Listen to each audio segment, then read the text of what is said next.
sekalian, kalian masih ada sukacita dan semangat untuk kita memulai pelajaran kita pada hari ini. Saya berharap anak-anak sekalian masih ada semangat dan sukacita, karena pada siang ini kita akan masuk dalam pembelajaran kita tematik, yang mana hari ini kita masuk pada buku tema yang ke-9, ya, tema yang ke-9. Kita bersyukur karena kita dapat melalui buku tema 8 menyelesaikannya dengan baik, dan saya berharap anak-anak pun tetap semangat supaya kita mengikuti pelajaran di buku tema 9 ini. Di buku tema 9 kita akan belajar tentang benda-benda yang ada di sekitar kita. Benda-benda yang ada di sekitar kita, dan kita masuk pada subtema kita adalah kita belajar tentang benda tunggal dan campuran. Jadi saya berharap setelah itu anak-anak kita semakin mengerti benda-benda yang ada di sekitar kita itu untuk apa dan fungsinya untuk apa. Itu yang perlu kita tahu. Nah, anak-anak, kita langsung masuk pada pembelajaran yang pertama. Pada pembelajaran yang pertama kita akan belajar tentang iklan. Ya, kita belajar tentang iklan. Nah, anak-anak, sebelum masuk dalam penjelasan dari saya meminta anak-anak lihat buku kalian halaman 2, khususnya bagian amati. Ayo amati dan perhatikan baik-baik. Saya berikan waktu 2 menit untuk kalian mengamati gambar tersebut. Setelah itu kalian memberikan jawaban untuk pertanyaan yang ada di dalam bagian mengamati itu.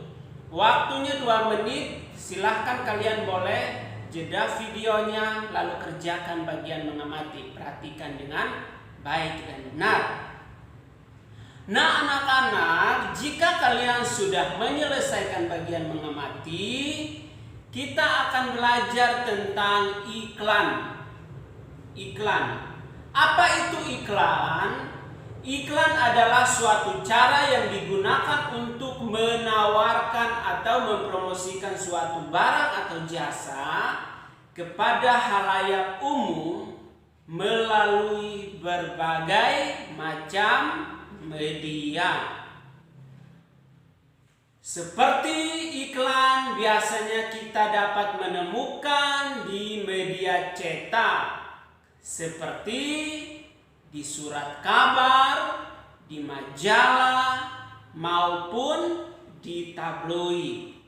Selain di media cetak, iklan pun dapat kita temukan atau dapat ditampilkan melalui media elektronik seperti televisi, radio, maupun situs-situs online.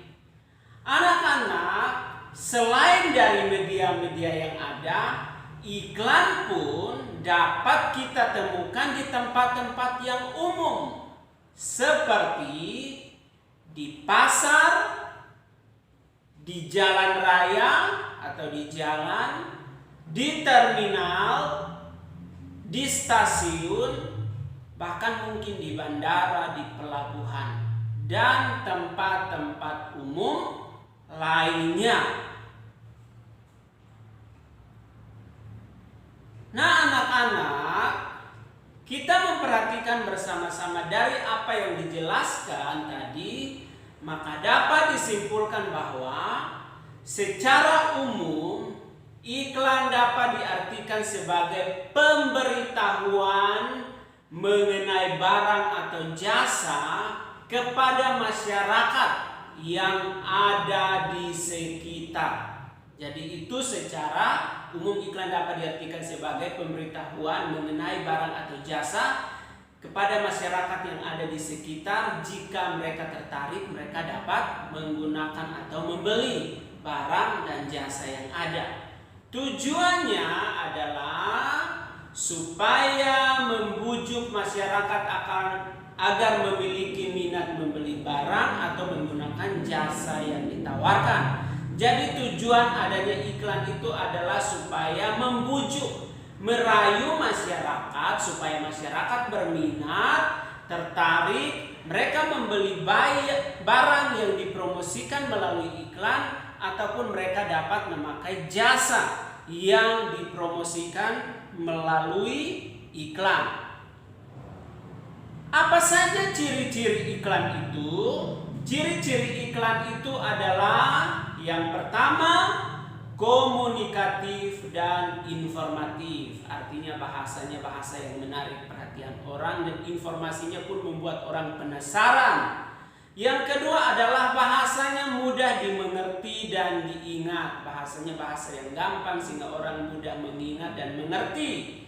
Lalu ciri yang berikutnya adalah menarik perhatian orang, membuat orang tertarik, membuat orang penasaran. Dan yang terakhir adalah bersifat mengajak. Bersifat mengajak. Nah, anak-anak, ini adalah penjelasan secara singkat mengenai iklan. Dan tugas untuk anak-anak pada siang hari ini adalah perhatikan buku kalian, ayo berdiskusi halaman 3, ayo lakukan halaman 3 dan karyaku halaman 4. Tugasnya dikerjakan dengan benar dan ingat harus dikumpulkan tugasnya. Sebelum kita mengakhiri pertemuan ini, mari kita berdoa.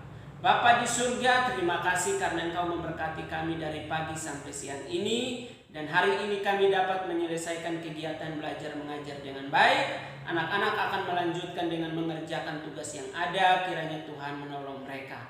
Terima kasih Bapa, dalam nama Tuhan Yesus kami berdoa. Amin. Baik, terima kasih untuk perhatian anak-anak. Sampai bertemu besok. Tuhan Yesus memberkati.